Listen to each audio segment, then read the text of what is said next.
مثبت مباحثہ اپنانے کے لیے یقینی طور پہ ہمیں معاشرے میں ایسے اصول و ضوابط اپنانے ہوں گے کہ ہم نہ صرف اپنی بات کہنے کی ہمت پیدا کریں بلکہ دوسرے کی بات سننے کا حوصلہ بھی پیدا کریں۔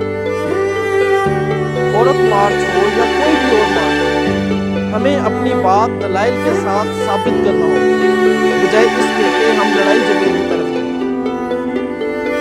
عورت کی تذلیل نہ کسی کو قابل قبول تھی نہ کسی کو قابل قبول ہے۔ خلیل الرحمان قمر صاحب کے وہ الفاظ جو اخلاقیات کے دائرے میں نہیں آتے ان کی نہ صرف مذمت کی جانی چاہیے بلکہ مذمت کی جا رہی ہے۔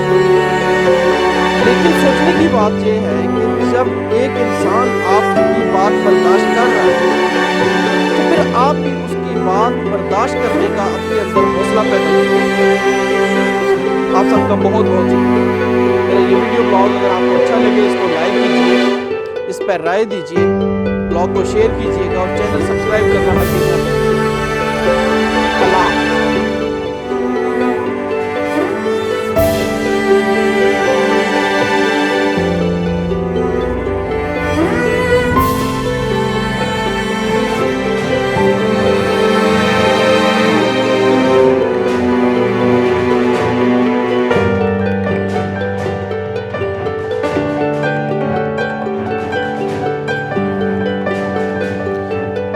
میرے دیکھنے اور سننے والوں کو السلام علیکم ناظرین، اس ویڈیو بلاگ کے ساتھ میں ہوں شاہد کاظمی۔